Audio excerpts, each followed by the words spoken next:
All right, hello everybody. Welcome to your very favorite Spider-Man podcast. Here comes the Spider-Cast. I'm your co-host, Michael, and as always, I'm joined by Joshua Mervell. And today we're going to be taking a look at Spidey comics from November of 1985.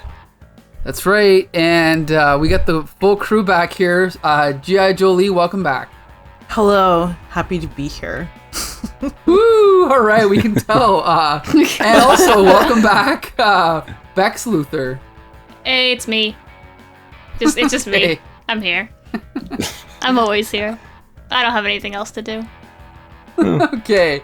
So this week it's it's a typical week with the monthly comics, but we got an annual thrown in for good measure. Let's just jump right into it here. We're gonna start off with a fill-in comic from In Web of Spider-Man, and Josh, you're gonna tell us what this one was about. Oh, sure, yeah.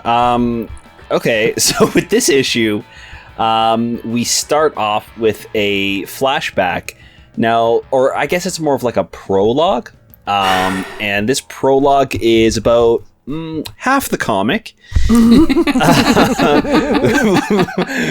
We start off with 30 years ago as like a star explodes in some other galaxy far away, and it sends an asteroid, screaming through the stars, and it eventually lands on Earth in this junkyard. And it's in Smithville where this asteroid hits. And we cut over to this new character as he's walking to the bank, kind of like minding his own business. We kind of see that like he's kind of an everyday guy, but nothing really goes his way. His boss is a jerk. Everybody at work is kind of like, on him. One of his friends that actually does like him gives him tickets to go to a concert. But while he's there, he sees a man who's being like racially profiled, and was it his friend? Yeah, it's Irving. It's the same guy. Okay, sure. So sorry. Yeah, his friend is being beat up because he's Jewish. So they're racially profiling him and beating him up because of that. They throw him in the back of a truck, and he goes and tries to punch them and stop them, but they get away. He's like holding onto the back of the truck, and he flies through and lands in the junkyard, where he awakes later on in the night, and he touches the asteroid, and it gives him these superhuman powers. From what I understand, it's just super strength, but I think it's kind of like Superman rules, where he's so strong he can kind of like jump, and it kind of makes him like fly-ish. So essentially super strength. We see that he's his lunch bag breaks, and an apple falls out, and it goes into her car, and he holds onto the car to kind of lower himself, but he ends up lifting the car instead. He's able to lift it above his head, and that's how he finds out that he has these powers. He creates himself an alter ego and a superhero costume. I believe he calls himself the Thunderbolt, the Smithville Thunderbolt, and then we kind of cut to present day, where Peter is talking to Robbie, trying to get his pictures of Spider-Man for the Daily Bugle. Joe's not having any of this and tells him, gives him a new assignment in Smithville. So Peter Parker goes there, he takes the Greyhound, and immediately he sees a house that's burning down, and he dons the Spider-Man costume, and he goes to swing in to help save the day, but the Smithville Thunderbolt has already saved the kids from the burning building, and while Spider-Man is in there, he's attacked by this giant baby. What can be described as like a strong giant baby?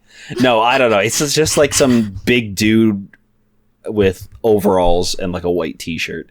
As Peter is, as the Thunderbolt is flying away, Spider-Man throws a spider tracer on him, and later on Peter tracks it down to a dumpster, and he assumes that he found the tracer and threw it in the dumpster, and that's where he runs into, what is her name? Roxanne De Winter, who is a reporter who was born and raised in Smithsville and is trying to kind of get her big break so she can leave this small town and go to the big city and become a photographer there. And so she kind of drags Peter along to go on this date. She's pretty much like, yo, I'm into you. You're hot. I'm hot. Let's be partners. Let's do this. Peter's like, of course, because Peter at this point is being written as a dick, is like, nah, don't got time for you. Bye-bye. Fucking dips. He goes, he is led back to the house. See, I'm confused as to how he knew to go to this house. So the spider tracker, it never, Thunderbolt didn't throw it in the garbage. He was in the garbage hiding. Oh, that's right. It. You're right. Yes. Okay. So he goes there and he finds out that this guy is Thunderbolt. And she also follows him there. And it turns out that this guy has been kind of donning this costume for a long time, and as he grew older, he kind of started losing the powers through age. So he started building this like exoskeleton like suit to make him strong, so he can continue to be a superhero. And he has actually been kind of planting all of these bad things to happen. Like, he's the one who went to the house and started the fire, but it was really just a smoke bomb. And there was no actual fire, so he can simulate some danger to save the kids. And he was hiding in the dumpster, like Becca was saying. He was hiding in the dumpster with the tracker on him, and that's why Peter assumed that he threw the tracer in the garbage.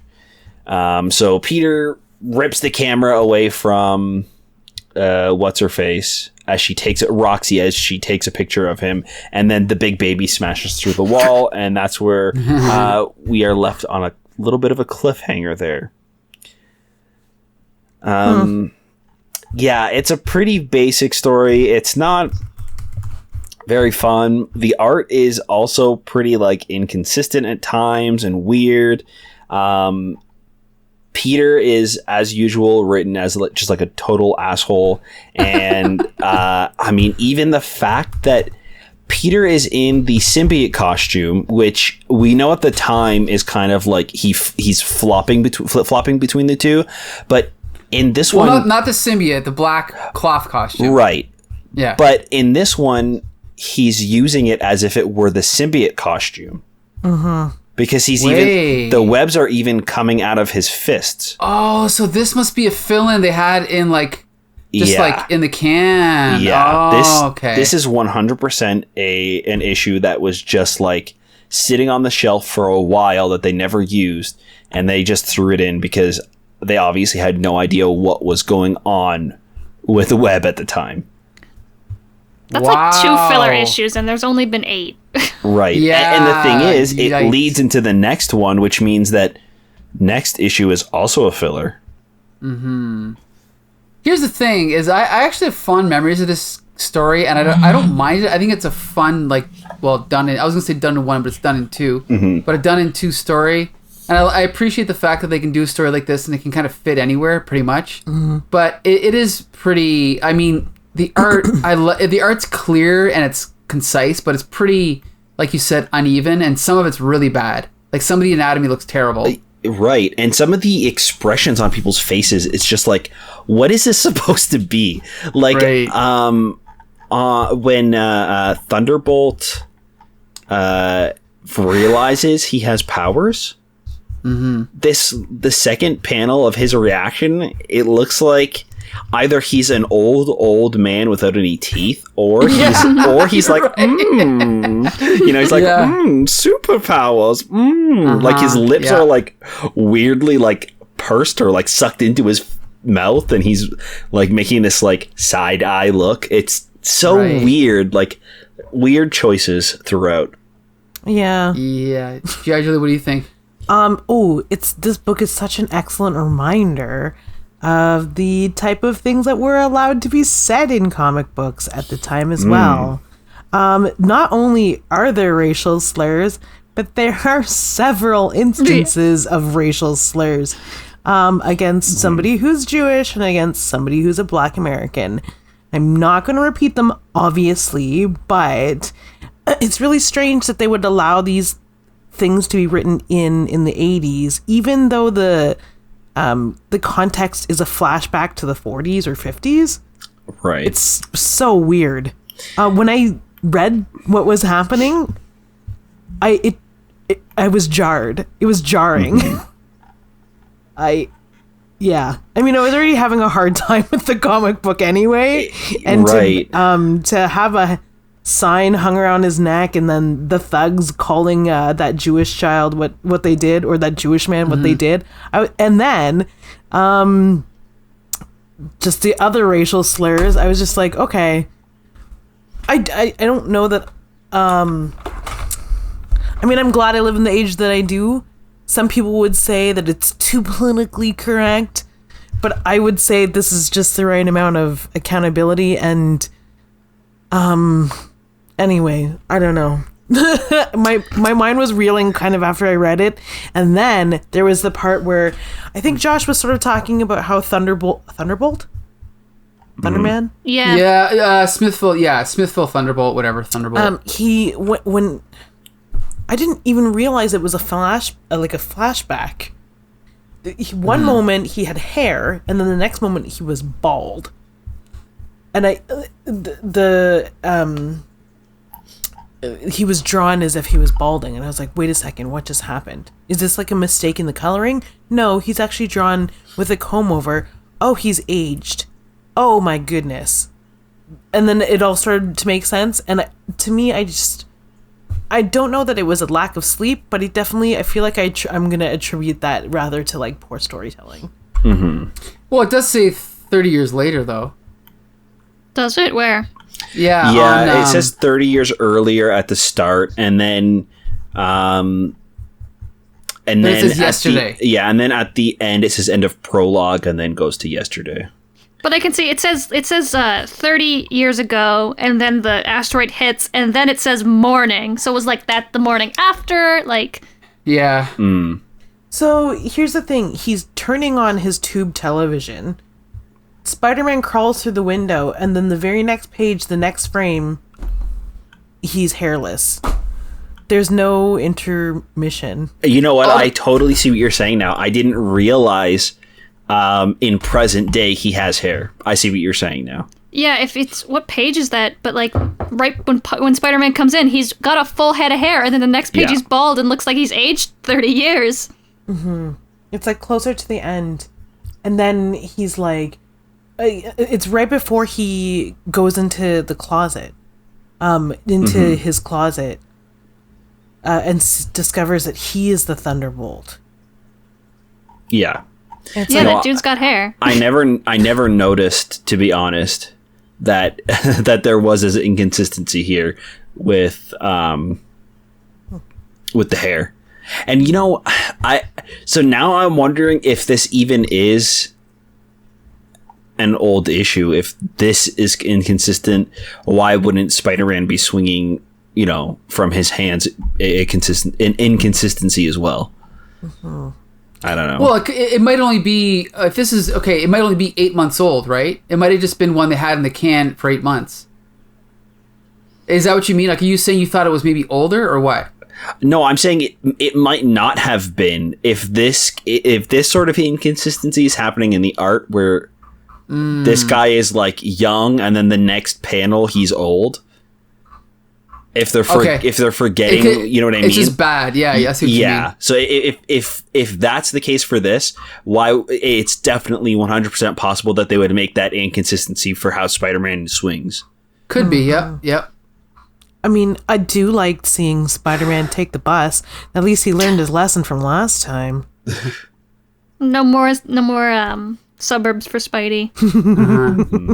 He's forced to go for work, so better play it safe. Now, here's the thing. Did anybody at least appreciate that? I don't know. I kind of like when Spider-Man has these one-off stories where again, you can kind of fit it anywhere. You don't have to keep track of, is he mad at Aunt May? Is he not? Is he dating Mary Jane? Is he not? Like, they can just have him go on this little adventure, and you don't have to know anything else. Like, on that level, at the very least, I like this story. Yeah, I enjoy when that happens. I just didn't like the story.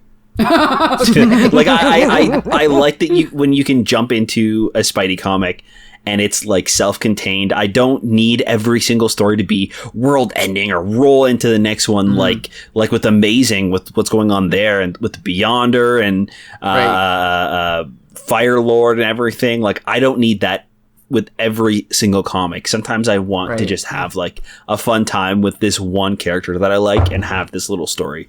I just don't think I particularly liked this story. Yeah.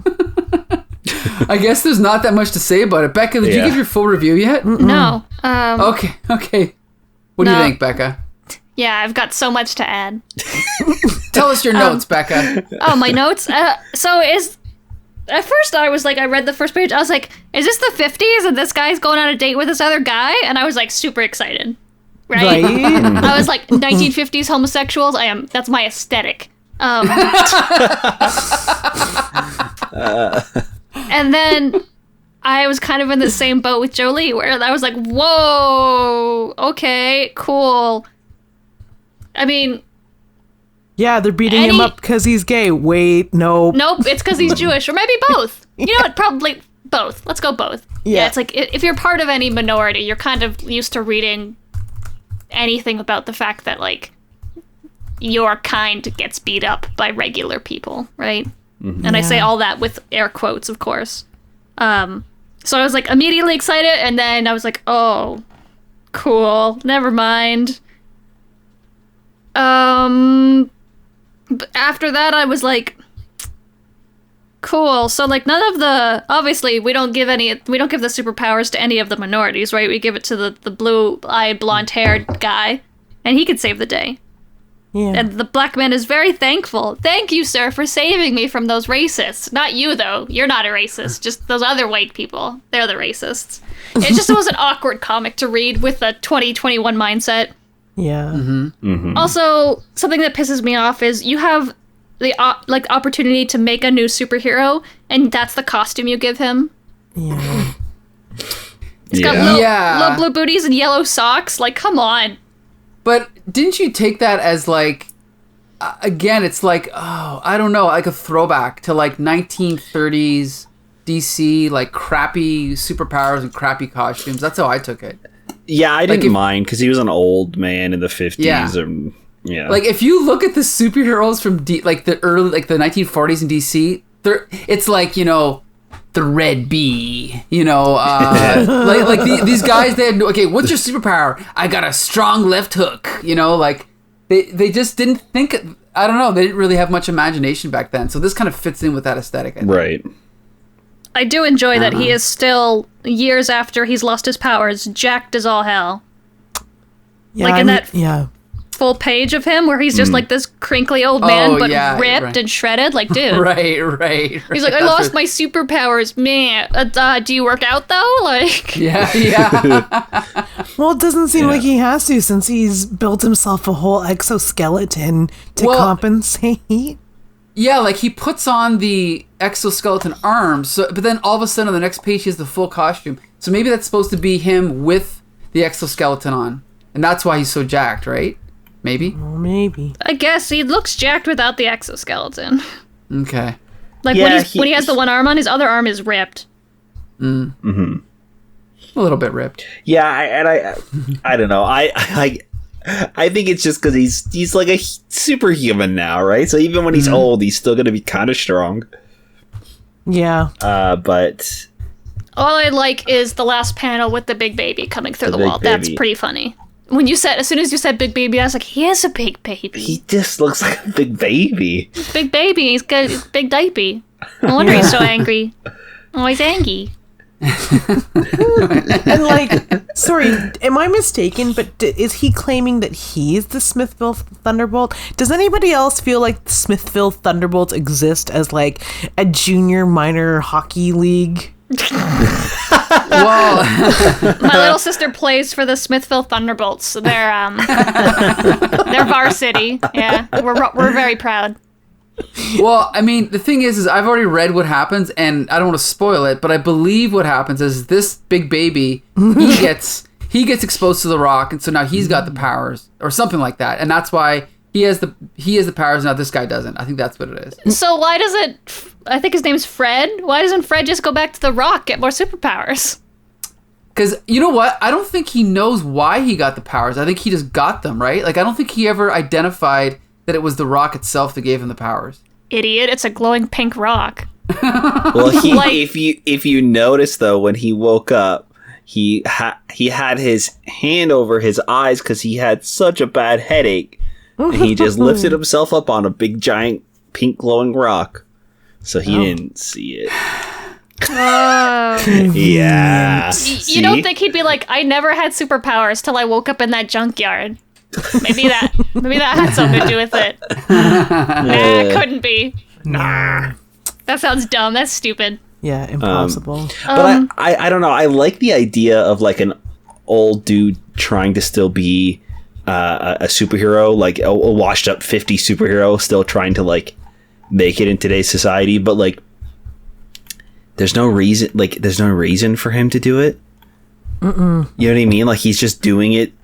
He's just doing it so people will like praise him, which kind of makes him a bad guy. Yeah. Yeah, he's like faking the fire, faking these crimes so that he can save people. Right. It's like, dude, get a hobby. But still, it's like, even if that's the case, that itself doesn't make it bad. Like, even if he's a dick and he's selfish, it can still be a good story, right? Not to say it is. No, but... for sure, yeah. Oh, no, this could have been good. It just isn't. Yeah. Okay, well, I guess there's not much else to say about that one. I just like the concept of this old guy like chainsawing a wall so that he could later break through it and look like, I'm so tough. Like, dude, you've been doing this for 30 years? Get a wife. Like, I don't understand. You've just been sitting in the same small house with no neighbors. It's just weird. It doesn't work. No.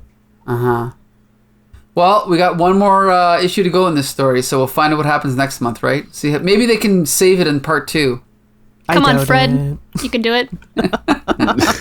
Oh, did he ever marry Irving? Maybe that's what happened. If that's what happens, then I'm totally on board with all of this. In my mind, he does. Okay. And, yeah. Do you know what? Never mind. Best issue of Webbo so far. Okay. So here's the thing: like I said, I have fond memories of reading this. I always, when I'm doing my Spidey reread, I always look forward to this one. So I do recommend it, even though it's not great. Josh, what about you? I don't know. I'm very like lukewarm. I don't really like or dislike it. It was just like a regular Spidey comic. Maybe next week's issue will kind of tip me in a direction one way or the other, but I don't know.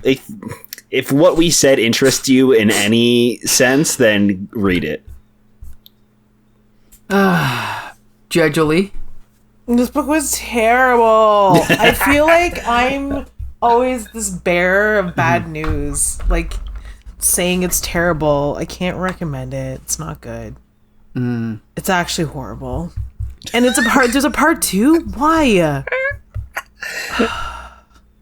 Hey, the story's not done yet. I feel done. Yeah. I feel done in, for sure. I would not... If I wasn't on this podcast, I would not be reading the second one. Yeah, right? Like, it would not make me want to read what happens next. Jewett, you just reminded me I have to read the next one. So it's like, fine. Yeah, okay. No, won't recommend. I might change my 2 next time, though. We'll see. Never with know. part 2. All right, Bex Luthor. It's weird. It's like there's literally 5 words said in the first couple pages, and 2 of them are slurs. So that's my review of this comic. Like, why is there only 1 word per panel? That's also really strange. Like, nothing is being said, and then all of a sudden it's just like slur. It's like, well, if you could tell the rest of the story without saying anything, don't you think you could have maybe told this part without saying that? Yeah. Like Why do they gotta be beating him up because he's Jewish? They could just be beating him up. Yeah. It's, oh God. It's such a, like, we've gone on a long time about this book, but for the sake, like, there are people who be like, no, it's fine to use those terms as dialogue for the sake of context. Cool. Do you know what? I'm not for censoring. It happened. It existed. Let's be better and move on. Or let's read this. We won't erase it. We'll know how shitty this is. And then we'll move on. I think the difference is that this had nothing to do with the story. Yeah.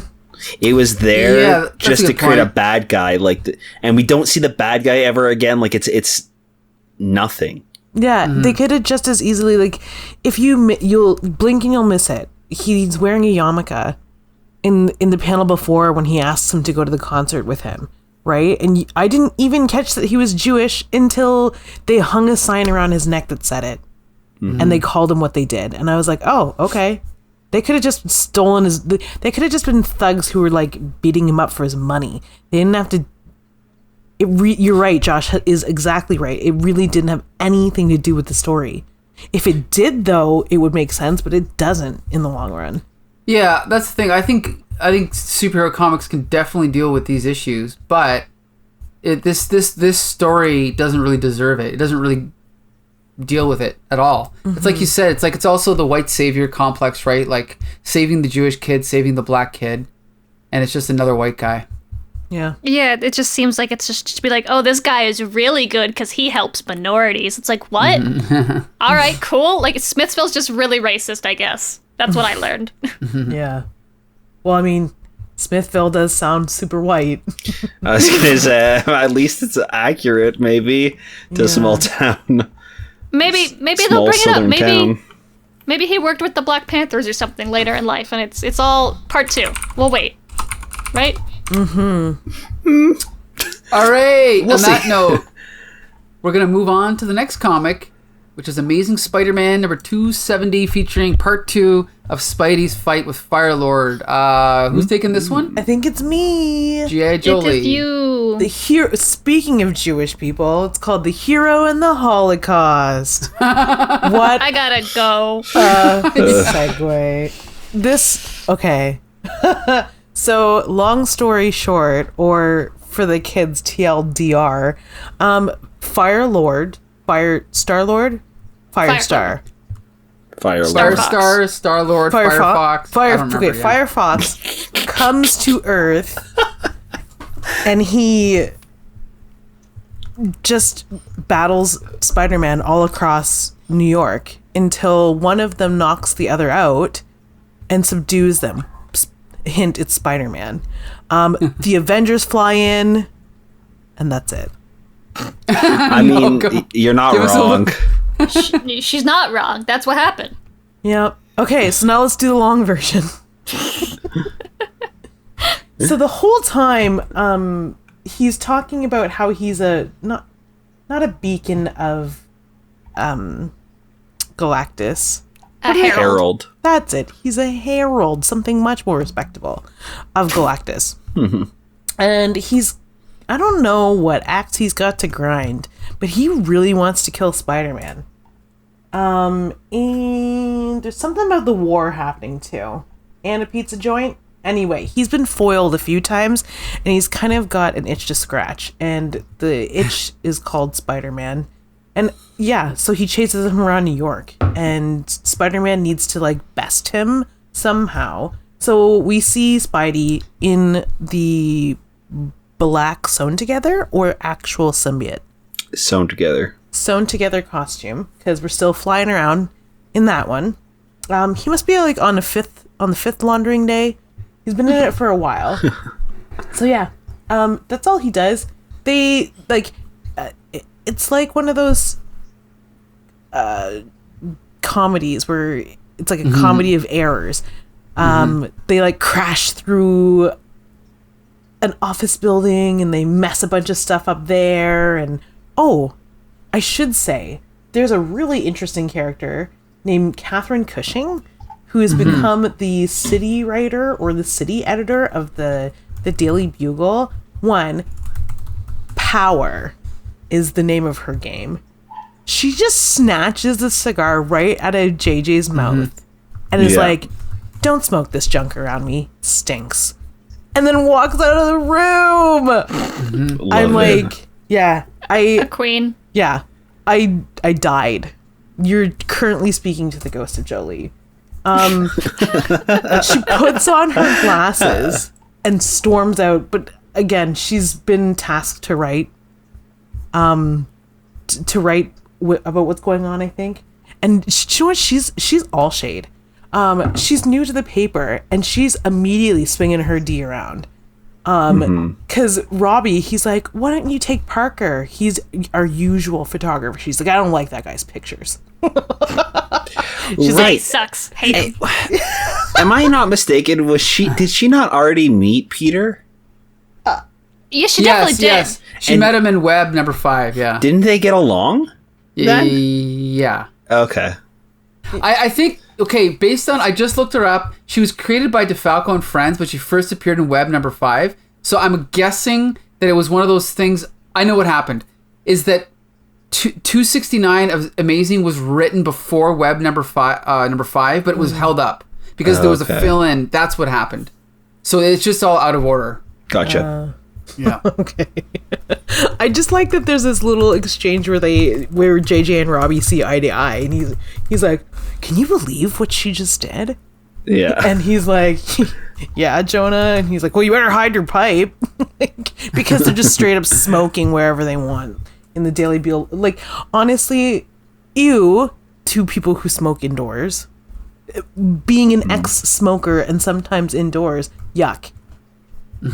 Like, if the Daily Bugle survived, which it probably did, into like the 2000s, that building reeks now. Like, it's just, you have to reupholster everything. It just has that weird sour smell that only cigarettes can really, get to the heart of. But anyway, so our comedy of errors, it takes us into like Grand Central Station, where they do battle like very, very close to all kinds of civilians.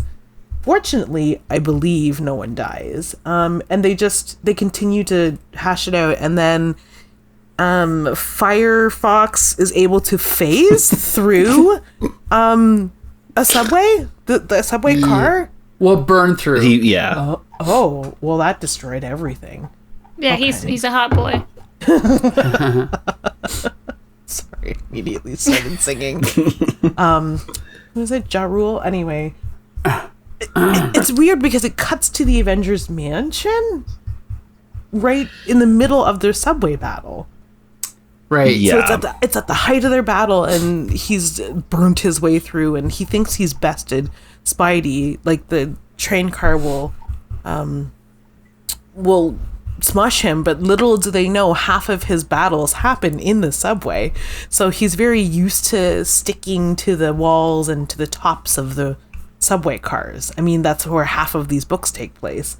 So, Spidey's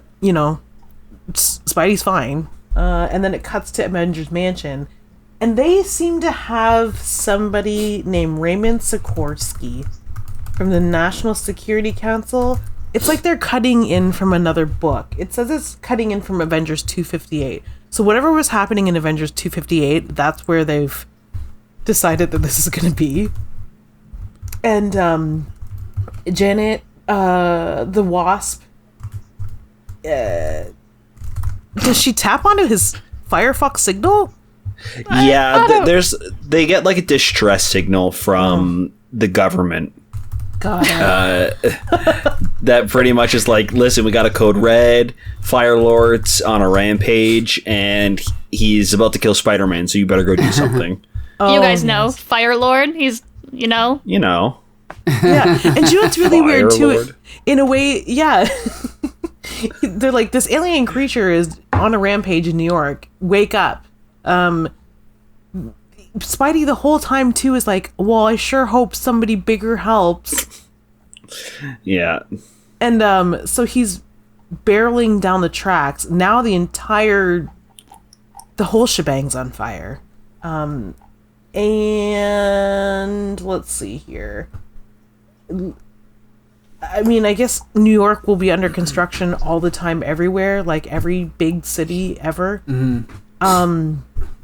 So he's able to divert conveniently the action into a construction zone where it looks like the construction workers help him out a little bit by blowing up a building. Oh no, he flies him towards a building that's going to blow up. The construction workers acknowledge that they should be helping, and they maybe blow it up a little bit in advance. And the Fire Lord?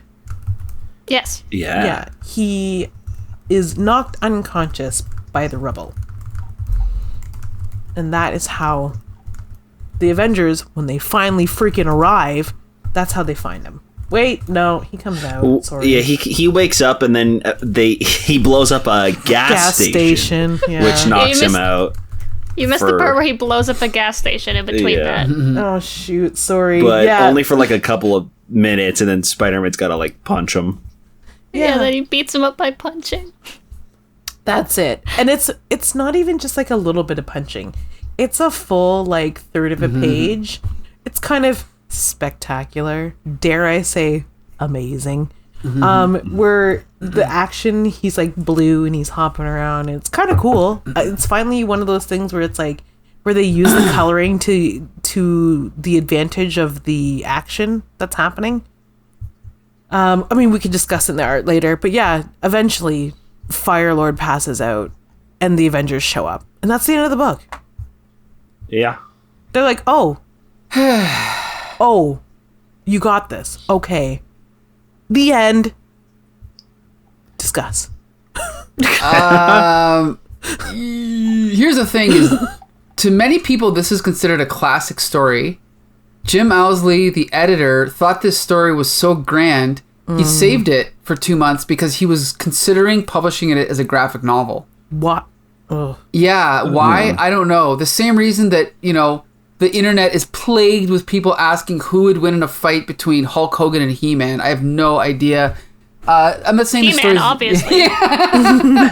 I'll give you my fan fiction version of just that question. Joke, but I have it. Yeah. Well, at least in Becca's version, they kiss. Yeah, they kiss, and then they have a common enemy. It's just like my Batman vs Superman fan fiction. Right.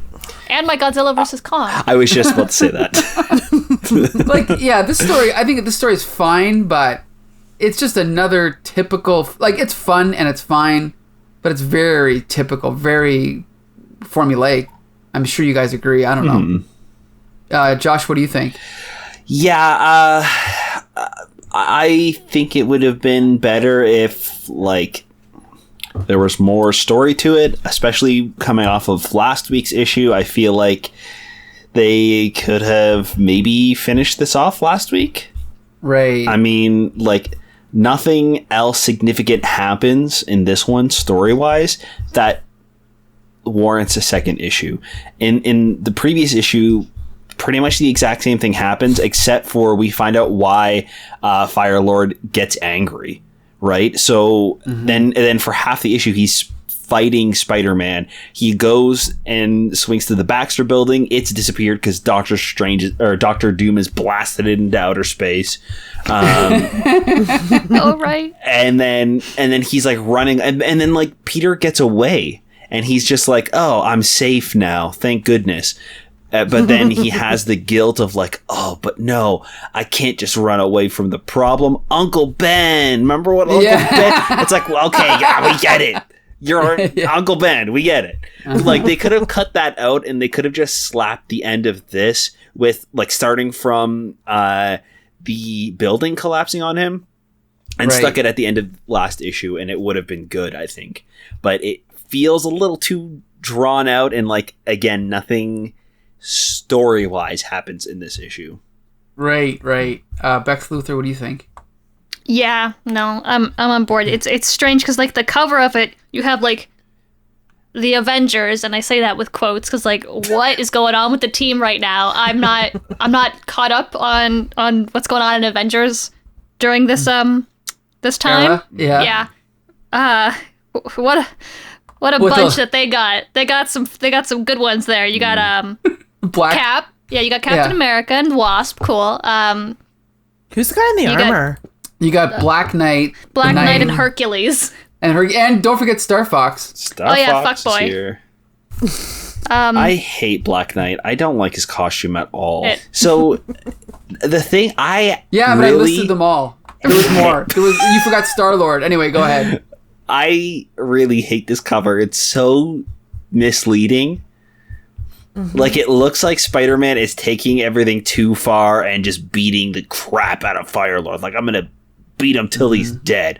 And then all of the Avengers are behind him like, Spider-Man, no, stop! Yeah. Like, you're gonna kill him. And he's like, you wanna bet? And he's just like, pound. It's like, this never happened. No.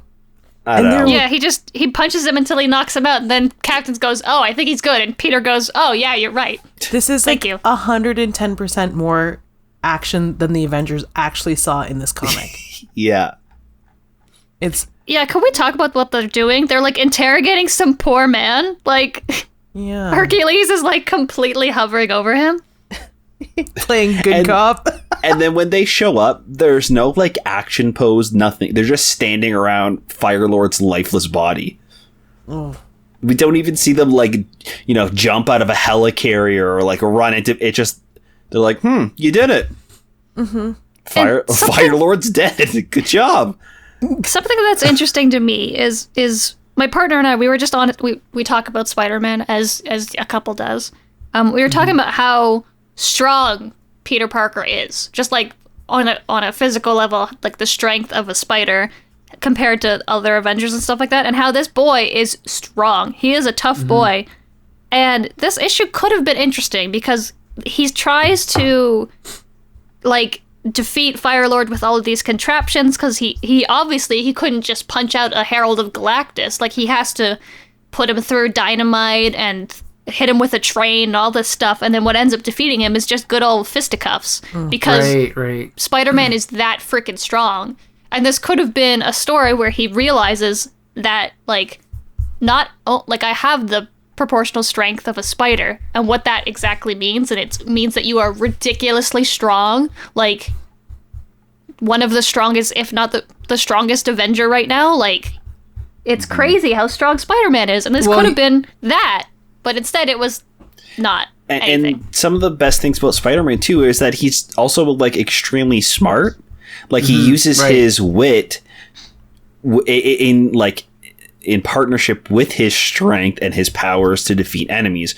Where this one, he's just kind of like, yeah, let's punch the guy out. Like, don't you think maybe going to, like, a fire station maybe and like spraying him with like a fire hose or something, or like, I don't know, something maybe more smart than that, but like something to negate his powers.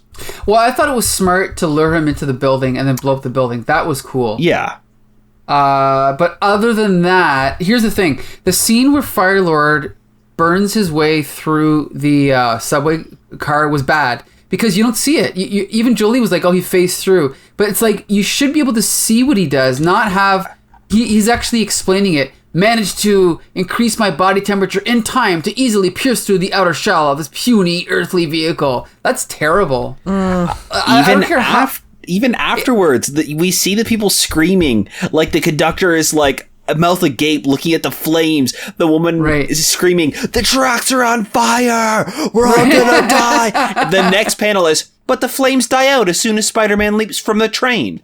Right. Oh, don't worry, everyone. The flames are gone. And the thing is I don't care if you're as hot as the sun. That's not how things work. You don't just instantaneously burn through something. And then here's the thing. If he's that hot and he's flying by like 1 inch away from all these people, wouldn't they all be dead? Yes. If you were that close to the sun, you'd be dead, Like, come on. For sure their eyebrows would not be okay. Like, Right. Come on. The least. And it's so, I think, out of character for Peter to have him chase him through all of these horribly populated areas. Like, I understand, like, the abandoned building, very, very on brand. It could have been, like, an abandoned subway or one that wasn't being used, or, like, an old, dilapidated building instead of an office building full of people. It just doesn't very fit the character of Spider-Man, where he just was like, oh yeah, this building full of thousands and thousands of people, Harold of Galactus, come get me, cat and mouse. It just is so right, dismissive and uncaring, and like just like he doesn't give a shit. Yeah, like who does he think he is? Like Superman and the Man of Steel? Come on. This is also what annoys. This is a little off topic, but this is also what annoys me when people complain about like the Spider-Man movies not being. Oh, this is not what Spider-Man from the comics would do. That's not my Spider-Man. It's like, well, guess what, dude? You grew up reading these comics. You shouldn't be that surprised. Sometimes Peter's a dick. Yeah, sometimes Peter's just a dick. And he takes a man with the proportional hate of the sun through a subway station. Yeah. Full of passengers. I think that he's just poorly written currently. Because I don't think in any of these issues did I feel like that's Spider-Man. That's how Peter Parker acts. Like, I don't know. I feel like it's just a very weird time where he's not written properly and not even consistent within the comics that are coming out in the same month. Yeah, that's definitely, like, this is, again, I reiterate, this is my favorite era of Spidey, but there is some wild inconsistency between issues, that's for sure. And continuity and characterization and quality, that's for sure.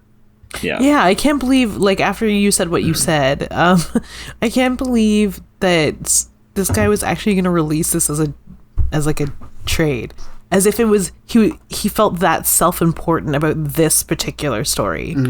Right, like, right. This goose chase, which we get treated to goose chases all the time, and the outcome is always the same. We effing hate it. It's always terrible.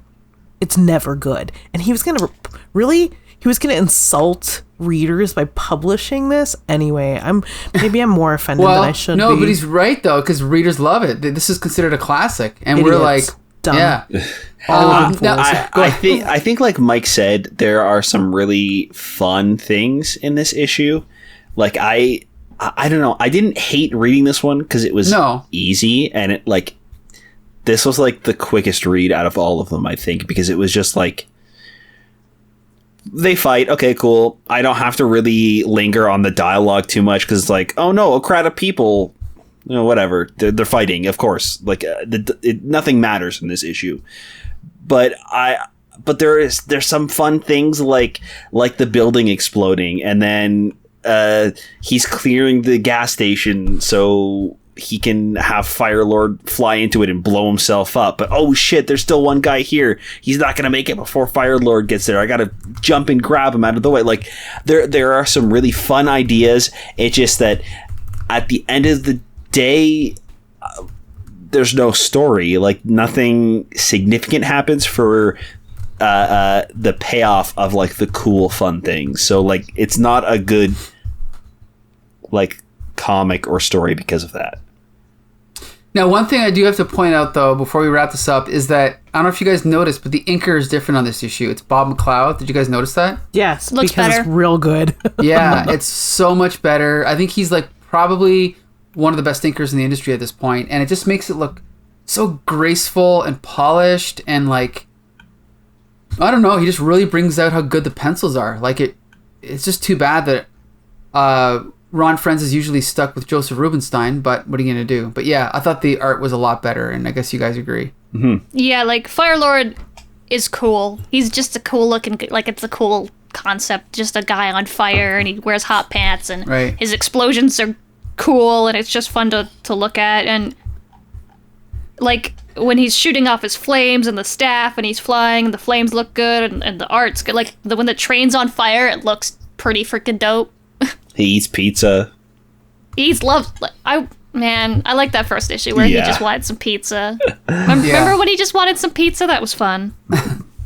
So here's the thing. I give this a mild recommendation, but it's definitely not essential reading. But it's fine, though.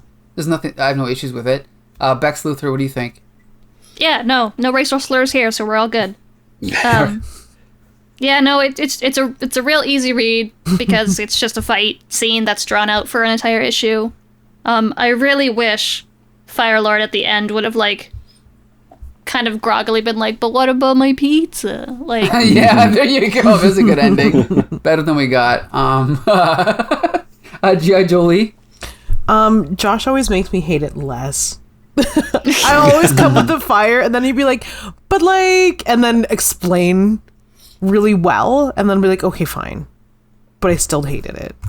Do you know what, the art, this is worth it for the art.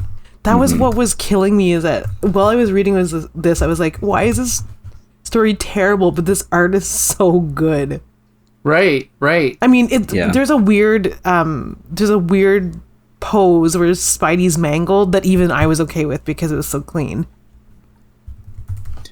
I also love how well like the backgrounds are done too, and specifically when I really, really like this about Marvel Comics is when the heroes are fighting in real world places.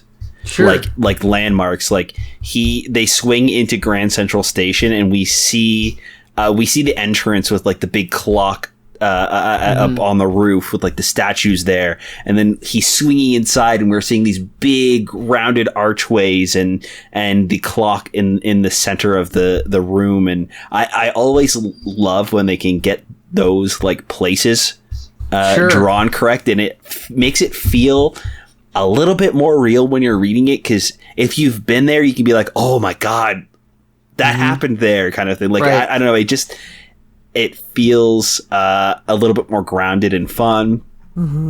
Some of the action is really great. Like, it is just a big fight scene, but the fight scene is done well.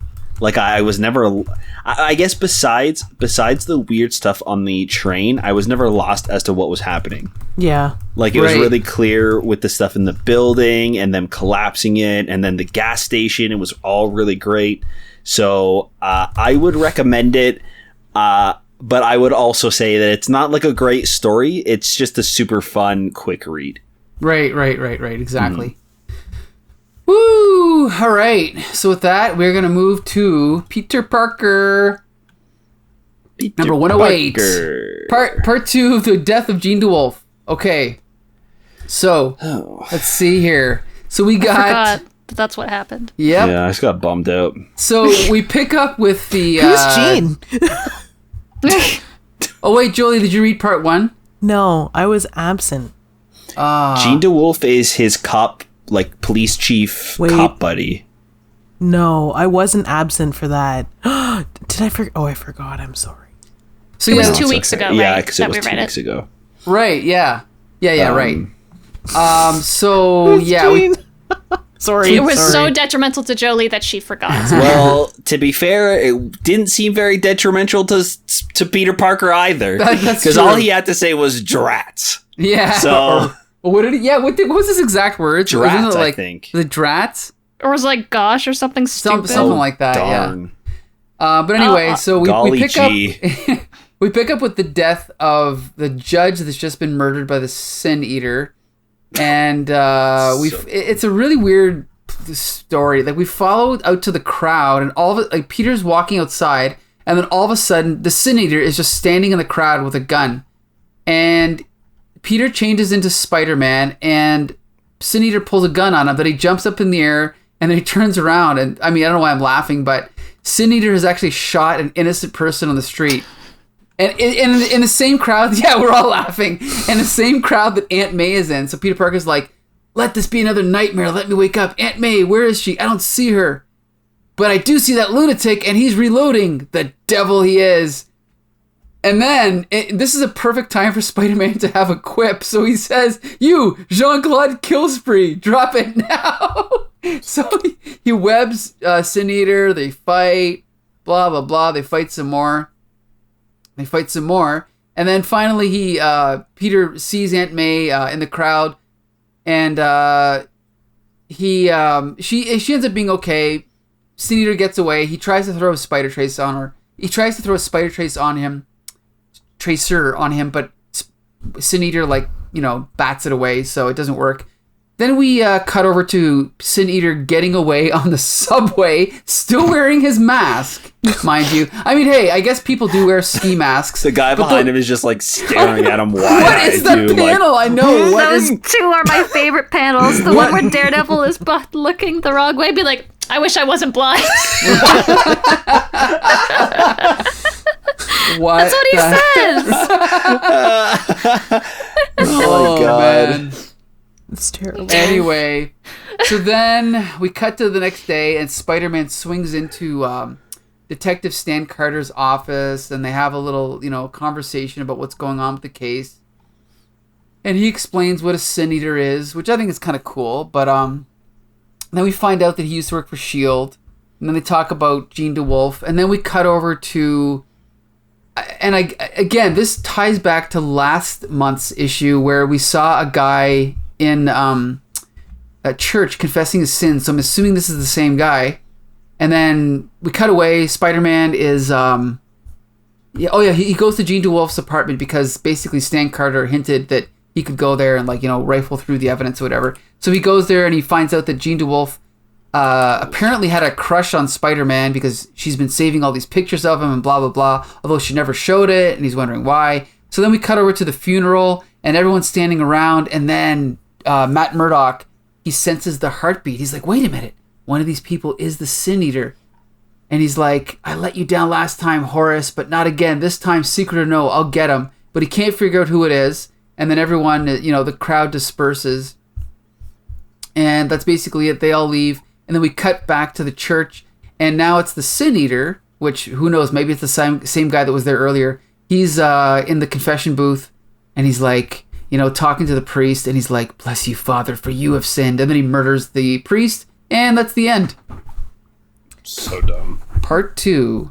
So yeah, I thought it was pretty good, but again, the plotting is really, I find the plotting awkward. Like, it's funny because... the story in Amazing Spider-Man, as we said, it was so vapid, I guess, you know, and throwaway. But the storytelling in Amazing is so fluid and so, like, clear. Whereas in this issue, I don't know. It's just all over the place. And I don't really know why things are happening when they are. And I don't know. I don't know what to say about it. It wasn't great. Didn't love it. That's for sure. Josh, what do you think?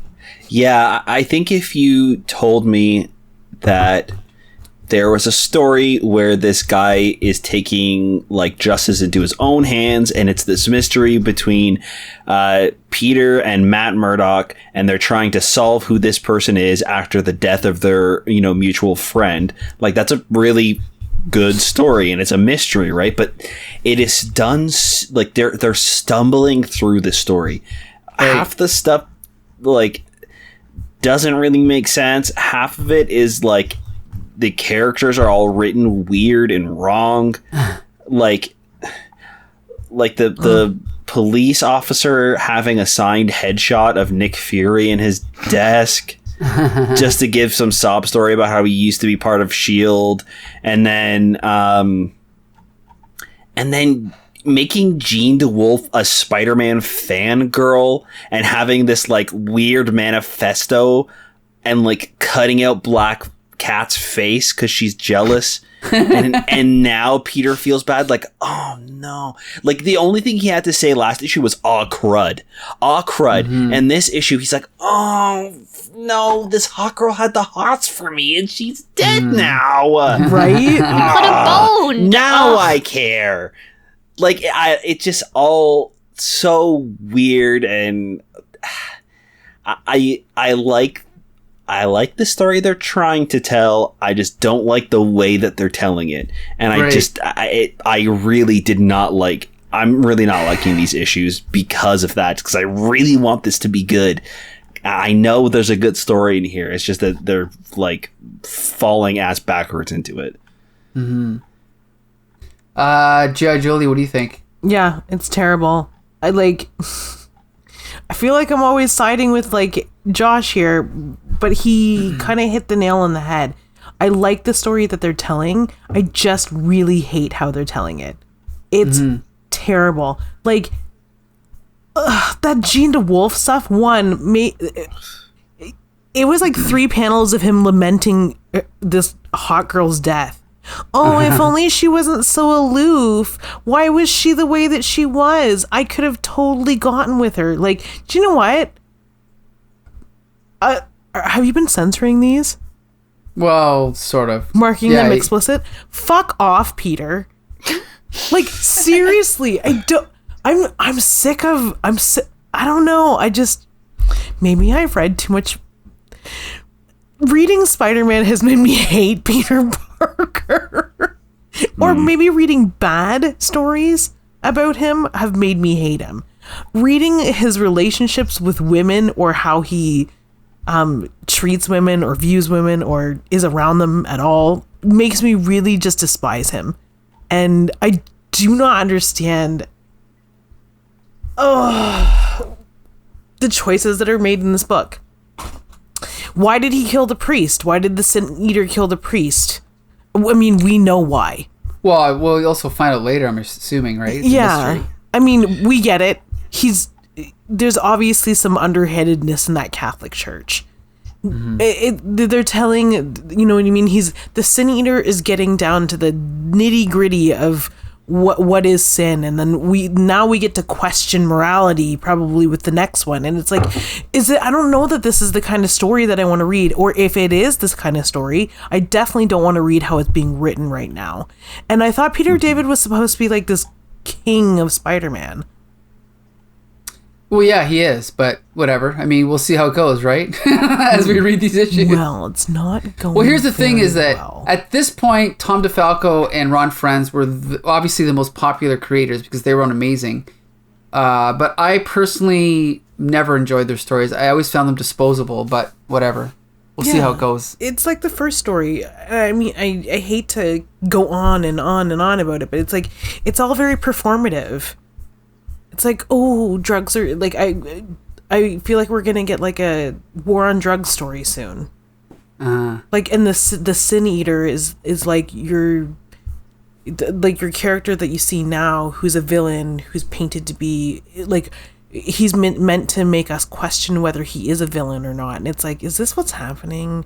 Because no, thank you. Yeah, he shot an innocent person in a crowd. Yeah. Not a good man. No. And I'm assuming it's the police officer that's the Sin Eater.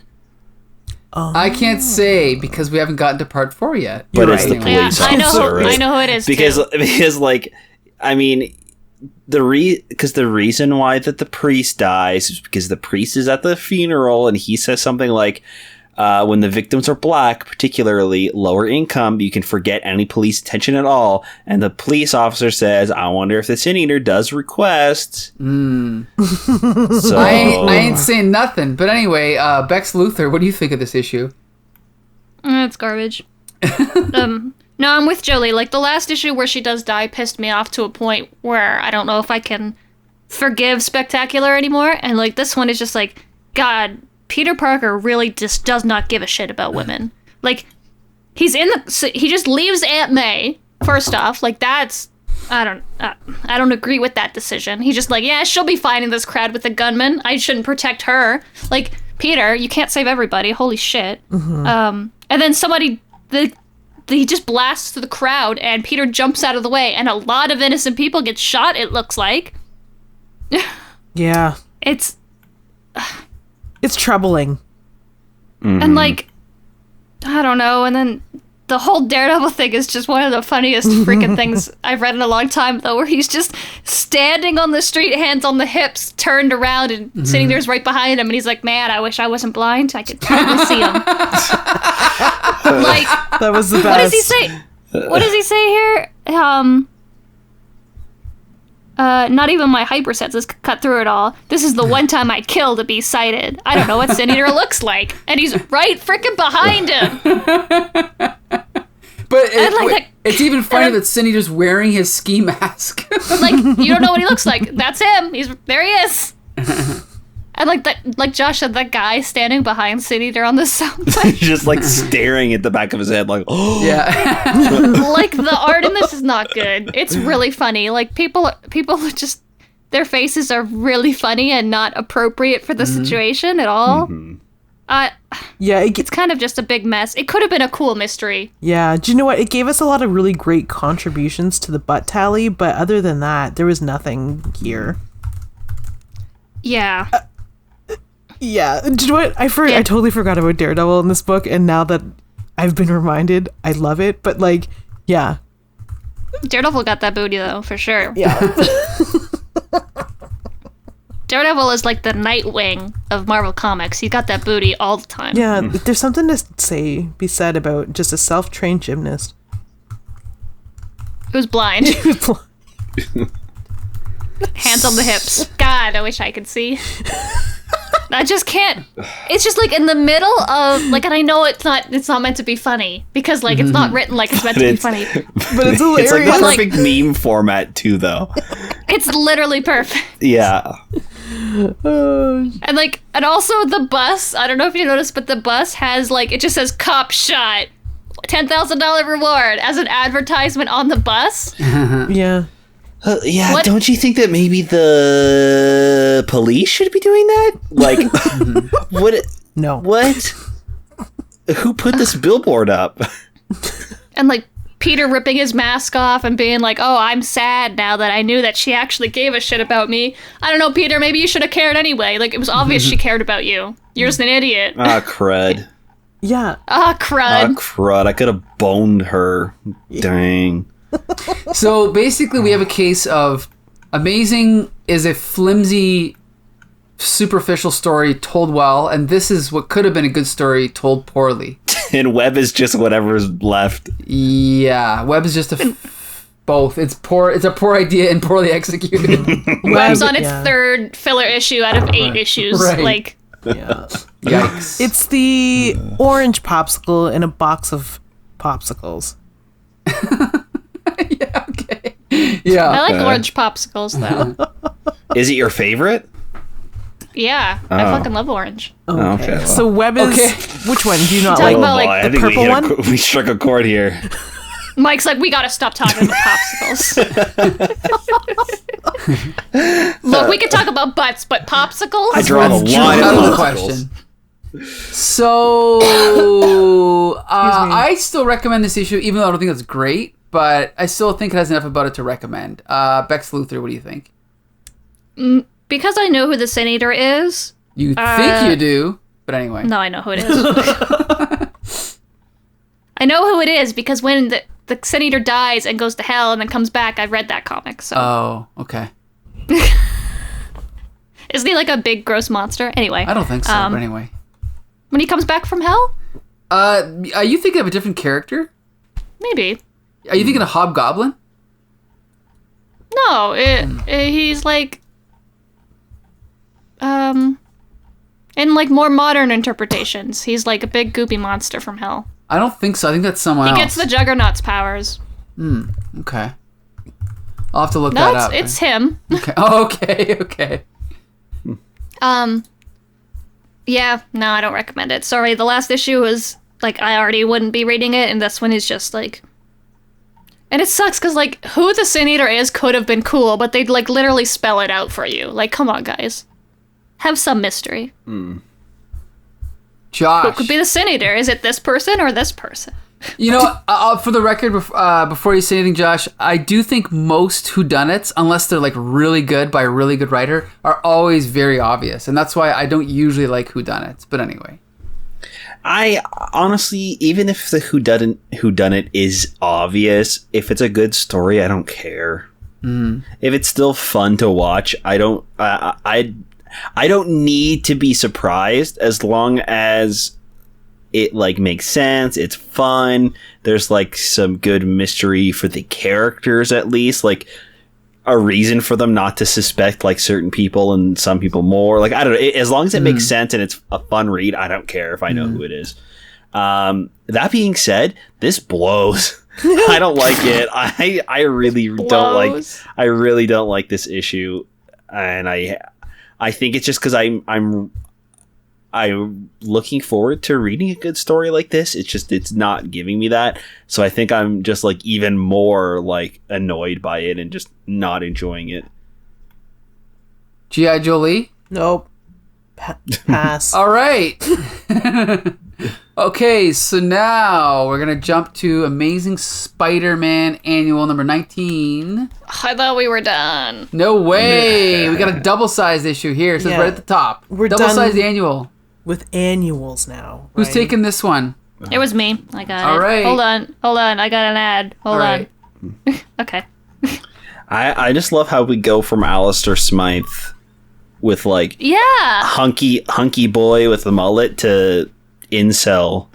Yeah, I know. Hunky British In Alistair Kingpin's Smythe, and now he's not. Who's that. obsessed with his daddy?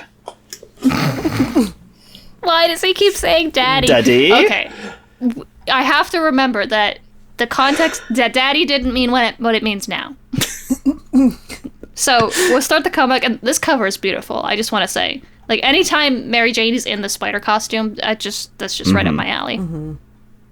So we start off, and it looks like Peter is, fighting that war on drugs, as Jolie said, and he's running late for his date with Mary Jane. I guess they're just having dinner. I don't know if it's just a friends thing, because Mary Jane is a flip-flop.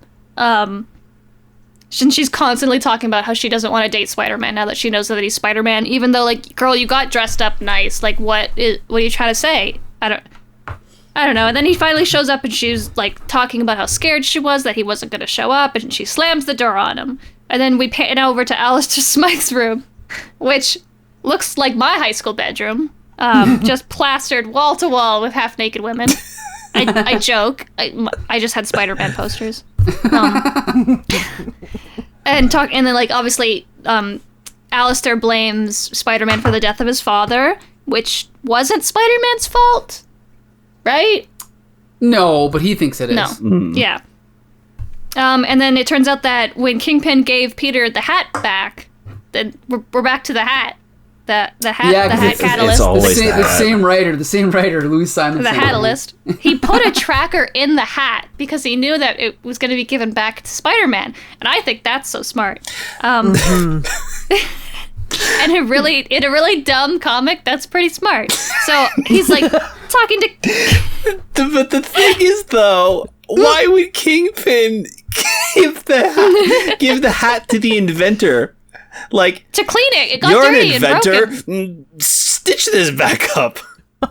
You can invent hats, right? Josh, a servant is a servant is a servant. Oh my god! Like, what a great way to treat your underlings. So Kingpin goes into him and he's like, he's yelling at Alistair Smythe, saying he hasn't done enough for him. So he fires him, right? And then a couple of girls that work for Kingpin, I guess, are like, man, I'm so glad that creep is fired. Like, I guess he's just been sexually harassing all the women in the office. Which, Kingpin, maybe you should be doing something more about the fact that you're hiring people who are, like, harassing your other employees, but whatever. So then we go back to Peter, and he's having nightmares about being Spider-Man and Mary Jane flip-flopping. And honestly, at this point, I don't think it's his fault, because all of the women in his lives also don't know what they want. And then we go back to Smythe, who's working on the Spider Slayer, which was his father's invention that he's now equipped with the hat tracker instead of what it had prior, whatever that was. Oh my god, I keep forgetting what happens in this issue, but then Mary Jane just goes to get lunch with her aunt and Aunt May. Right.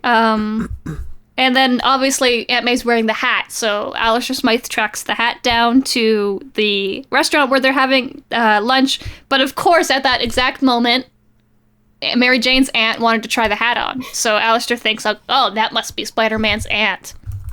And kidnaps her, and Mary Jane also grabs her aunt, and they are flying above New York. And Peter's like, oh, there was a tracker in the hat. It must have been Kingpin. So immediately, like, goes to go see Kingpin. Alistair is convinced then that Mary Jane must be Spider-Man, because if that's her aunt, and the aunt was wearing the hat, and the hat belonged to the aunt of Spider-Man, then it must be Mary Jane. And he's, like, very torn because she's got boobs, and that's pretty cool. But also killed his dad, maybe. And Mary Jane, who's actually honestly very smart in this issue, like, totally plays it up. She's like, oh, whatever, like, oh, this gross dude thinks I'm Spider-Man. You know what? Maybe I am Spider-Man. So then Peter busts through the door and Kingpin comes out in his pajamas and is like, oh. Then they just have like a casual conversation in the hallway where Kingpin's like, oh, it was definitely Alistair Smythe who did that. You want him, not me. I'll give you his address. Don't worry about it.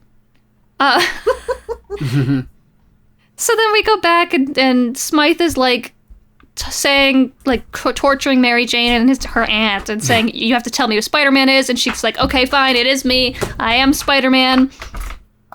And then he's like, what did you have, like an exoskeleton or something? And she's like, exactly, you're so smart. Oh my God, like, how did you know that that's what I did? And he's like, where'd you get it? She's like, aliens. So, like, honestly, 10 out of 10 Mary Jane for being, like, quick on her feet. And she also is, like, flirting with him a little bit when he's, like, capturing her. She's like, oh, we should take pictures together. Like, go right for the balls on this one, Mary Jane. I appreciate that. And then Peter finds Smythe's little man cave, I guess, busts through, saves the aunt, while Mary Jane is leaving him like crumb trails throughout the city, like a note in the camera store, and then they go to the Daily Bugle, where she actually originally goes to Peter's apartment to try to get his attention, but of course he's not home. And Alistair is just getting more and more angry because Mary Jane is not showing him where her Spider-Man exoskeleton is. You know, as I describe some of these things, it really makes me question everything. And then just, you know, writing, art, all of it. And then obviously since Mary Jane is not Spider-Man, he gets very upset because she's not bringing him to the exoskeleton, and Peter comes just in time to save her because he's a good boy. Has a good fight with Smythe, is like, big robot, I'll use water. And then Smythe's like, I'm waterproof. So then he's like, I'll use electricity then.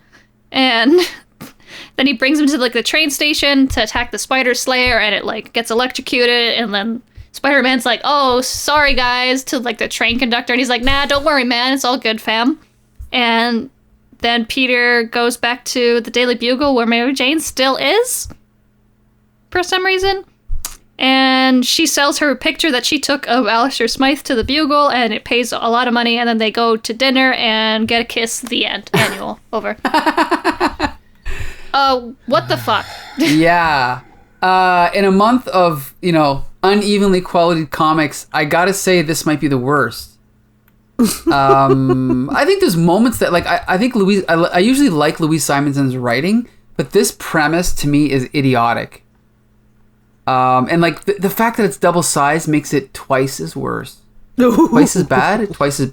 Yeah. I kind of like the art. I mean, the art's different, at least. It's a different style. It's good Josh? in some points, the art, and then in others, it's very bad. I mean, even go to the first page, this first splash page, Spider-Man's back is like Rob Liefeld back. Like, it's so weirdly proportioned and like, yeah, you're right. Oh awkward. My God, I didn't notice that. There's you're right. more detail in the fucking rat looking at the pile of cocaine than Spider-Man. Wow. That rat's like, oh damn, look at all that Oh, cocaine. shit. You're right. Like, it's That's bad. Yeah. The jig is up on that rat. yeah. Let's follow that rat story. He gets all that cocaine, sells that cocaine in the sewers. Man.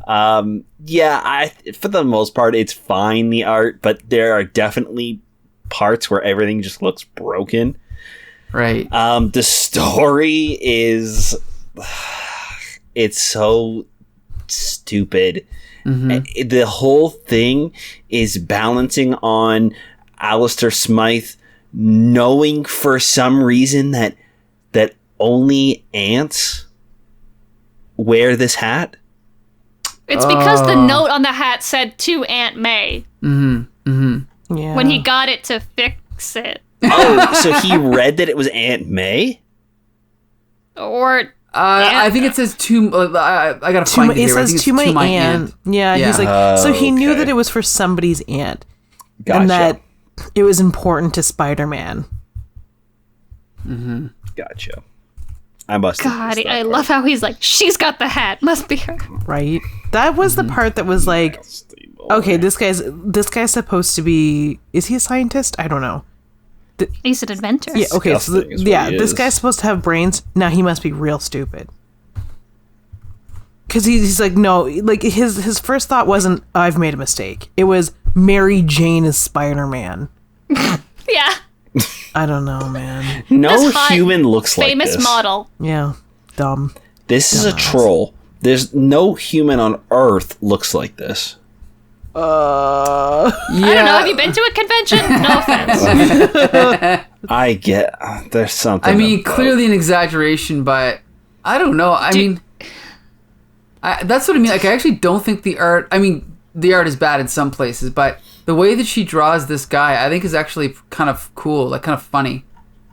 Like, this looks like no other Marvel comic of the time. That's why I think at least it stands out. It's different. Yeah. Of course, then I just went to digital page 25, and I saw the picture of Spider-Man on the left, and I take everything back that I just said. Like, look at that shot of Spider-Man. Which panel is this? Left panel, the one we swinging. Digital 25. I don't. For some reason, I never have the page numbers. How do you get the page numbers? Well, it's digital, so you just click. He's not on mobile. That's why. Oh, I'm also on my looking laptop. at all pages at once. Me too. I had to switch back. Yep. Gotcha. So if I go to 25, gotcha. Yeah, I mean, It looks like the way that you would see Spider-Man drawn in like a Kool-Aid Jammers hand drawn advertisement. Yeah. I don't know why that got me so good. Oh my god. It's just, Can we all just flip to page 30 and just appreciate this panel of Alistair screaming into my face? Yes, hold on. Wait, which 30. digital 30? Hold on a sec here. Yeah, I'm still on mobile. Oh What's boy. going on that page? Yeah, that's rough. MJ is being like grabbed by the Spider Slayer, and then in the bottom left corner. Nope, I found it. It's a lot. It's so much. I can't. This is gonna haunt me forever. Yeah. This is. Oh. Those beautiful baby blues. This is what my night terror looks like. yeah. Like if you Or my sleep paralysis demon. oh, but with more hair. Less. Oh god. Like gingivitis is no joke, folks. Like Yeah, look at his teeth. The space between. Like, it's just. This guy's nasty. It's also ironic that we just talked about Smythe in last week's episode on the cartoon, and now this week we have Smythe's son. Like, he's an actual, like, formidable villain in that one, where in this one he's just like. Well, also, what is this stupid, like, UFO Spider Slayer thing? I don't know. I just never liked this guy, ever. well, it's his dad's. That's the least of my concerns is Yeah, UFO. that's true. That's the last thing I had to complain about in this. Yeah. Yeah, this kind of like took us all off the rails. Nobody's given like their like personal response. We just all jumped in to attack it. Yep. That's how bad it is. Yeah. Yeah. I liked it. What else is there to say? You guys I loved it. Really? This is my favorite genre of media is hot girl defeats incel man by flirting with him. thinking she gives a shit and then like she wins. Oh, I've got a great Facebook group for you then. It's called Another Man Whose Penis Needs to Be Stolen by a Witch. I love that. Join. It's the best. All kinds of incels so just being specific. outed in this group. Anyway. It's just like it's such Look, I like trash though. This is the trash that I like. It's like, I don't even know if it's trash. But here's the thing is that I think I like Louise Simonson, but she tends to write to a younger audience, and this definitely feels like it's geared to a younger audience. Like the whole interplay between Smythe and Mary Jane, it to me is just so idiotic. Hey, I don't know. Could you plug your ears for a second? My what? Can you plug your ears for a second? Go ahead. This is an episode of Spider-Man and His Amazing Friends. How dare you. This story exactly could happen on that show. Did it burn with the down to him like mistaking, oh, you're with an old lady that looks like an ant, so you must be Spider-Man even though you're a woman. That's pretty, yeah. Well, again, that was made for kids, so I'll give you that. It might be geared, I love how his reaction was, okay, that's fair. Yeah. Yeah, this one wasn't good. No. Why are there tentacles? Why does it have to have there's tentacles and he keeps saying, Daddy, I hate it. I hate it. Wait till my daddy hears about this one. Your dad's dead. Why are there tentacles? Stop staring at the woman in the short dress. All of it is uncomfortable. I think it's too real. I think that's what's going on here. Do you guys remember when we were at that con and that guy was talking to me at that booth about his samurai sword collection for 2 hours? And was this in London? Yeah, I think so. Yeah. That was, this is how Mary Jane and me right now, this is the same, we're in the same boat. That man was Alistair Smythe. His conversation about swords was the Spider Slayer, and I was trapped and I had to be nice to avoid being killed. The only thing that Alistair Smythe is missing is a fedora. That guy did have a fedora. Well, he did. I knew. I wasn't there, but I just somehow knew. You could smell it. I mean, maybe Louise Simonson and Mary Wilshire had been in your shoes, and that was the inspiration for their depiction of Smythe, right? Could be. Yeah. That this is a guy who goes up to girls at conventions or just in general and is like talks down to them, but then also tells them they're pretty. Mm-hmm. But what a neg. Yeah, and then brags about their father's inventions. Thanks to Daddy's inventions, the Spider Slayer stalks again. Yeah. Nothing's hotter than a man who calls his own father Daddy. Daddy. Nothing. Yeah. Nothing hotter. This is definitely one that I sold after rereading it for like the 12th time. So yeah, I had to go digital on this one. Not a good issue. Of all the ones we read this week, this is the one I do not recommend. I mean, I recommend it, in a perverse way, but it's not a good comic. Yeah, this would have been go ahead, fun. Josh. Oh, I'm sorry. Go ahead. This one would have been fun to sit down and read with you guys together. Actually in a room together, reading this and just laughing at how awful it is. It's that kind of bad to me. Yeah. Bex Luthor. You loved it. I like how you said I loved it. No, it was great. I love how you're like, this one was definitely written for kids, and like one of the first pages is Smythe's bedroom just plastered with half-naked women. I don't know what kids you're talking about. Not my kids. Good point. And it looks like he might have a picture of Mary Jane almost on his like filing cabinet. I don't know. Mary Jane is so like distinct, right, in the way that she's drawn compared to pretty much every other female character in Spider-Man. Yeah. Like she's got the square jaw and the bangs. Like you always could tell it's Mary Jane. So like when I first saw that, I was like, does he have a picture of Mary Jane in his room? And then he thinks she's Spider-Man? Yeah, it's weird. It's just... All I can say is this comic did give us one thing. The hat has been destroyed. And I think this is Louise Simonson's last issue of Spider-Man, so at least she wrapped up that storyline, right? Yeah, that's what's important. What do you mean wrapped up? Yeah, I was so like, what could possibly be? What's going to happen next with the hat? I gotta know, Louise. Don't want to leave that plot dangling, right? The saddest part about it is that she finally does get the hat, and she's sad about it because she doesn't look good in it. That really got me right in the feels. That's right. Girl, I feel you. Sometimes you buy cute stuff on the internet and then you get it and you're like, oh wait, shit, I'm not cute. Yeah, you're like really excited about, oh no, you're really excited about it, and then you're like, oh yeah, I'm not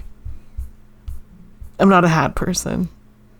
Yeah, you put it on and you're like, ugh. Or what's even worse is that your friend borrows it and looks 1,000 times better in it, and it's like, oh, okay, that's fine. And then I put a tracking device in it so that I can find my friend later. Yeah. And then your friend's kidnap daughter. her and her niece. Take them back to my lair. Question them about who Spider-Man is. Note to self: don't lend out hats. Could get kidnapped by incel terrorists. By the way, a little side note, we haven't really mentioned the covers this week, but the cover to Web by Charles Vest was actually really good, even though it had nothing to do with the story. We talked about the covers. Well, we didn't talk about that one. No, yeah, we didn't talk about web, but it was pretty good, yeah. Yeah, and we didn't talk about this cover. This cover's pointless. But it's fantastic. I started this with saying I was in the that bathroom, sorry. Are you joking? No, I was in the bathroom. What? Yeah, I had to go to the bathroom. I think Mike's like, I can miss this part, it's fine. Oh, it's just the annual. No, it's just Becca talking. No, Exactly. I really love the cover of this one. Like, it's very good. Again, you're all right. It has nothing to do with the story, but it's good. It's definitely well drawn for sure. It's John Romita's senior inking, but I mean, obviously it's a symbolic cover, so on that level it's good, but it's just misleading. Every time I read this, I'm like, oh, this is the one where, oh no, it's not. She doesn't actually do this in the comic, but anyway. And it's like, yeah, it's just so disappointing because you're like, Mary Jane in the spider suit. Oh, did they like switch and she got her powers? Or she got his powers for an issue? Like, that's so cool. And then you're like, oh no, Right. it's a hat. It's the hat again. But like I said, you put MJ in the spider suit, and I'm here, like 10 out of 10. Right. Like, can you guys like? I can't wait for Zendaya to wear it. Yes. Oh my god. Can she just take over, please? You're talking about the suit or the hat? Oh, she's talking about the Like- hat, obviously. Yeah, okay. Anyway. Nobody's talking about the hat. The hat sucks. Okay. We really didn't review this one like we did all the others, eh? Well, It was bad. We don't recommend it. Review. It's a weird. Here's the one thing. The one thing I'll give this issue is it's freaking weird. Like when you're reading this, it doesn't feel like any other Marvel comic published that month. Like it's got such a weird vibe. It's on a different planet. So I'll give it that. Hello? Hello. Sometimes Sorry, weird I was isn't thinking good. about this book. Yeah, maybe it's just. Yeah. Well, I mean, hey, I don't recommend it. Did we go through recommendations? Jolie, do you recommend it? No. I mean, we haven't, and no, I don't. Sorry. Becca, you did, right? And Did I? I don't think remember. so. Probably. And then Sure, whatever. Josh, what about you? No, if you want to purposely read a bad comic to like laugh with friends, this is the one to do it with. But even The Room is not fun to watch on your own, right? Like it's Good it's point. Good great point. to watch, but I would never watch it on my own, and I wouldn't recommend anybody else do it. It's the same with this one. There's some like really stupid fun things in here, but nothing that I would ever tell anybody to go out and read by themselves. Whew. I'm just scrolling through, and I don't think it's normally like this, but why are Peter's spider senses little spermies? I was gonna comment on that. They are kind of like that in this issue, huh? Like, what the hell? Why? I don't like it. This issue makes me uncomfortable. It gives me the heebie-jeebies. Too many tentacles, too much daddy. Why is Kingpin not wearing clothes? Ugh. That a part weird I have one. no complaints. Yeah, I mean, I'm always here for a half-naked Kingpin. Yeah. Give me that diaper anytime. But like the Alistair Smythe, there's a lot of like for the butt tally, he's just all butt crack, and I don't want him anywhere near the butt No, tally. he's not allowed. That butt is not allowed. Like it's all butt crack. Every time they draw him, he has a butt crack. Ugh. And he's got like low-waisted jeans on too. Oh. Like, dude, belt. No. So yeah. I'm scrolling through and looking for it. What am I doing? God's work. So here's the thing. Next week, we are going to be reviewing part 2 of the Smithville Thunderbolt story. Sure. With Spider-Man number 9. All right. Part 3 of the Death of Jean DeWolf and Peter Parker 109. And we're going to be reading a new storyline in Amazing Spider-Man about the man called Manslaughter. So that should be fun. Well, maybe not. Wait, there's no follow-up with Firelord? Nope, that's the end. No, that's in the Avengers. Because I think that's still going on in Secret Wars 2, right? Isn't that still kind of like coming off of what's going on with the Beyonder? Yeah, that's still going on, definitely. Yeah. Yeah. So So I yeah. think Oh, well. yeah, I think that was I don't just care like that much. Spider-Man's like part in this like big thing that's going on. So yeah. So, pointless? So if you're listening out there, make sure you join us next week. Yep. And we want to thank G.I. Jolie for joining us and Bex Luthor for joining us. Oh, Thank you guys so much. You're very welcome. I'm right. sad. You know, I wouldn't be anywhere else if I had anywhere else to go. All right, Josh, you can take it from here. Yeah, well, we also want to thank you guys for listening to the podcast. And it really helps when you leave us a review over on Apple Podcast, or you can drop us a line on Twitter at HCTSpidercast. Please let us know what you guys think about the issues and the episodes of the podcast itself. We do want to keep that comics conversation going. Until next week. Spider friends, go for it!